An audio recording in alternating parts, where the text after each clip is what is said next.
motherfucker.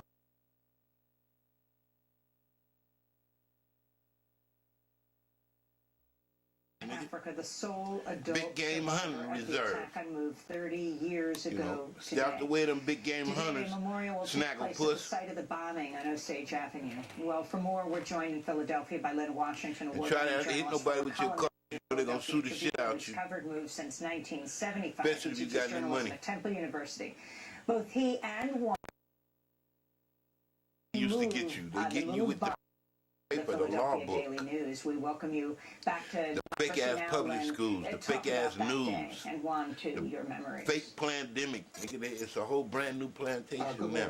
This shit is being conducted and orchestrated by Britain. I would use to describe that day is surreal. To have witnessed everybody pointing the fingers at each other within a 90-minute period. The bullets were so intense that they were raining from the sky like hail. And then later in the afternoon to see a bomb dropped on a house occupied by children, and then the very callous decision of the authorities to let the fire burn was just unreal. It's a sight and a memory that I can't get out of my mind. Well, Lynn, I remember it was a Mother's Day, 1985, and we were out there most of the day and saw that helicopter suddenly hover over the house and drop something. And I remember saying to you at the time, what's going on, until the explosion occurred. But the most fascinating thing, as you said, most people are not aware, is how long before, after the bomb dropped, before the firefighters even attempted to douse the flames that erupted.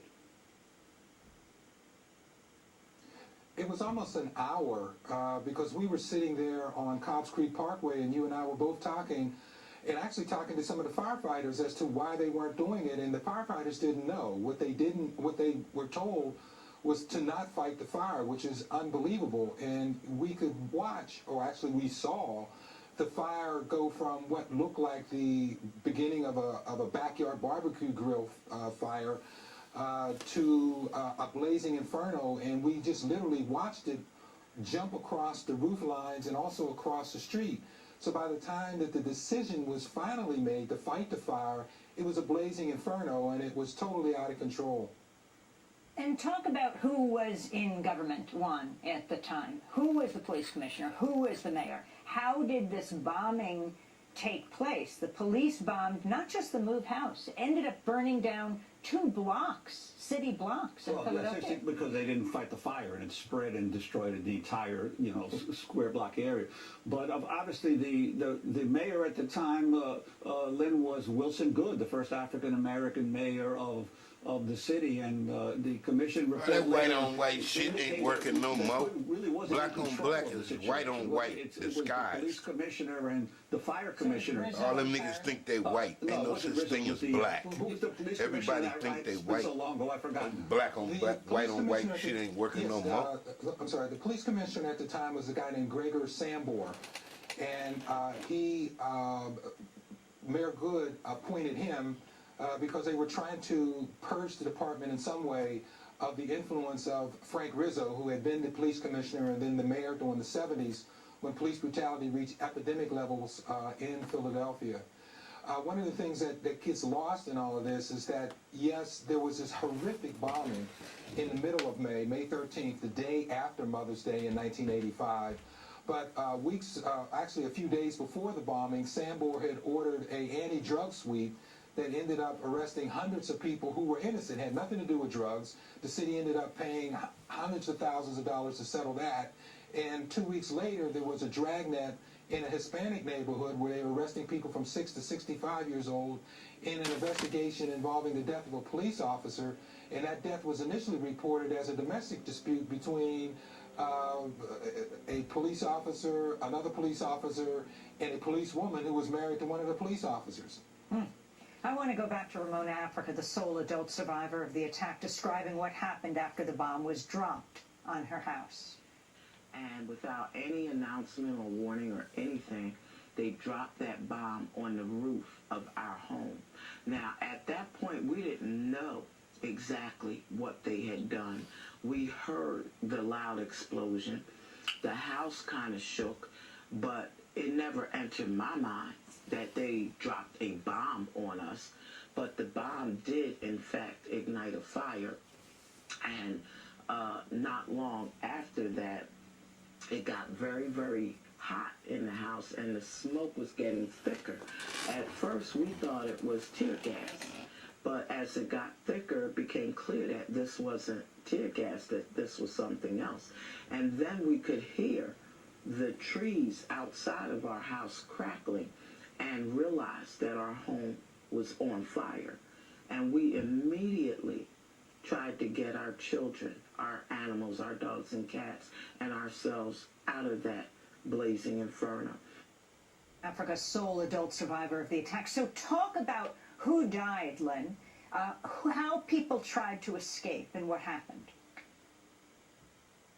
Yes, the inside the house were at that point 5 children aged 7 to 13 years old. They perished along with 6 adults. One of the 6 adults was the founder of the MOVE organization, John Africa. A number of MOVE members tried to escape, and as you've indicated, Ramona was the sole surviving adult. There was a child named Bertie Africa, who later became Michael Ward. They were able to escape. When they were coming out, we heard gunfire, and it was later determined that police fired on the escaping MOVE members, driving some of them back into the house. But in the convoluted logic that many of us have seen over the last year from grand juries in St. Louis County and in New York and in southern Ohio, where the guy was shot in a Walmart, the grand jury, under the control of Philadelphia prosecutors, determined that MOVE members ran back into the house not because police were firing at them, but because they mistakenly believed that police were firing at them, and or they ran back to intentionally commit suicide.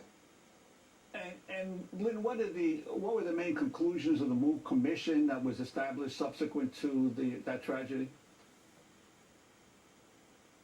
Well, the MOVE Commission, which was a panel that the Mayor Good had set up to investigate it, but had no power to do anything other than make recommendations, found monumental incompetence on the part of all city officials, from the mayor through the managing director to the police director, or should I say the police commissioner. One of the findings, though, I think one of the most prominent findings, was that the deaths of those children were unjustified homicides, and they recommended a criminal investigation and also charges to be brought. The grand jury determined that they were not unjustified homicides, that the deaths were as a result of this proposed or presumed suicide, and they came to many startling conclusions, one of which was the bomb that was dropped on the children. There was no illegality there because the force of the bomb only applied to the adults in the house, as if the bomb could blow up and the fire could burn and it wouldn't impact the children. It was absolutely ridiculous, but it's the kind of convoluted reasoning we see too often with grand juries involving issues of police abuse. I wanted to turn to imprisoned journalist Mumia Abu-Jamal, who's being held at SCI Mahanoy. He reported extensively on MOVE before he was convicted of killing a police officer, a crime he says he did not commit. Last month, he recorded a new essay for the 30th anniversary of the MOVE bombing from prison. May 13th and 30th. Why should we care what happened on May 13th, 1985? I mean, seriously. That was 30 years ago, a long time ago, way back when. Know what I mean? Most people won't say that, but they think that. Why indeed? I'll tell you why. Because what happened then is a harbinger of what's happening now all across America. I don't mean bombing people, not yet that is. I mean the visceral hatreds and violent contempt once held for MOVE is now visited upon average people, not just radicals and revolutionaries like MOVE. In May 1985, police officials justified the vicious attacks on MOVE children by saying they too were combatants. In Ferguson, Missouri, as police and National Guard confronted citizens, guess how cops described them in their own files? Enemies. Enemy combatants, anyone? Then look at 12-year-old Jamia Rice of Cleveland. Boys, men, girls, women, it doesn't matter. When many people stood in silence, or worse, in bitter acquiescence to the bombing, shooting, and carnage of May 13, 1985, upon move, they opened the door to the ugliness of today's police terrorism from coast to coast. There is a direct line from then to now. May 13, 1985 led to the eerie RoboCop present. If it had been justly and widely condemned then, there would be no now, no Ferguson, no South Carolina, no Los Angeles, no Baltimore. The barbaric police bombing of May 13, 1985, and the whitewash of the murders of 11 moved men, women, and children opened a door that still has not been closed. We are today living with those consequences. From Imprisoned Nation, this is Mumia. Terror TV. Mumia Terror Abu Jamal TV. recorded that commentary in prison. Last night, a prisoner You heard him. called Terror Abu Jamal's TV, wife y'all. and told her he'd been moved This to the lady, hospital for a she be second telling time this year. the truth. The supporters say they're concerned. He had a fever and Big open love. wounds and sores on his leg. That does it for our... Okay, well, welcome back to the White on White review. Remember, it was all a lie. Because white ain't a color. White is like a mentality. It's like an understanding. It's like, you know, being the police or something. Nigga, this is like you were the slave master. You con artist and you tricking everybody and enslaving them with your fake ass laws and acting like everything is cool and you ain't did it. It ain't you, but it really is you because it's the system. But the thing is this. You know, they had the back then they played it as the white person against the black person. Really, when what about the Chinese person and the Mexican person and the person from India and the person from Pakistan and the person from Jamaica and the person from Africa? See what I'm saying? They try to play it like it was only two people playing this game. But fuck no, the whole world is playing this game. Anybody could be the fucking white man, nigga. Anybody could be the police. Anybody could be your enemy. Anybody could be a thief and steal your fucking soul and trick you out of every fucking thing if you that fucking gullible, man. I mean, if you ain't up on it, if you still listening to this TV set and these fucking fake-ass white folks telling you what white and black is, because there ain't no such thing as black. And it ain't no such thing as white. But it is such thing as the fucking police, nigga. Fake ass laws. Ain't no constitution. They make this shit up as they go. That's just the way I want to keep it. Oh, well. Yeah, Mr. Bunker, when I heard about Mrs. Bunker's ankle, I rushed right over. Oh, yeah, well, she's in here arrested. Daddy, you're so prejudiced you haven't even met Mr. Jefferson yet. Fine. And that's just the way I want to keep it. Oh, well. Yeah, Mr. Bunker, when I heard about Mrs. Bunker's ankle, I rushed right over. Oh, yeah, well, she's in here arrested. The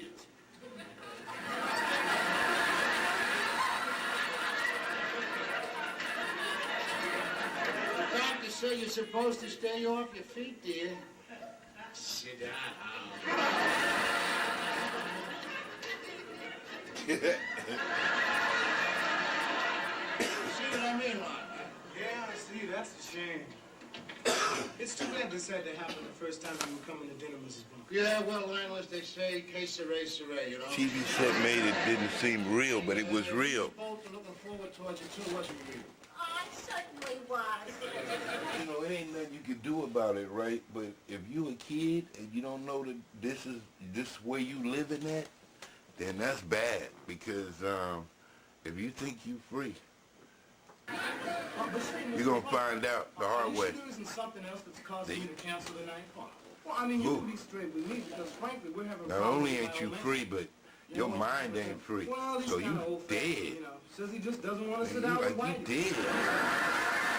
Your mind ain't even free. You don't know where you at. I mean, I didn't say overreact, but at least know where you at. as a kid. I invited So Mr. that way Jefferson you to could sit at in your least have a chair. chance It's so comfortable for a man. And Adjusting I knew you to wouldn't it. mind. So now you're going to adjust to it after that.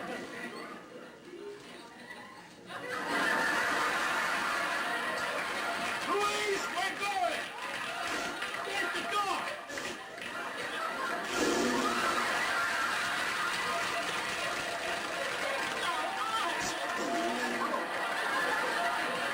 Well, Henry, what's going on here?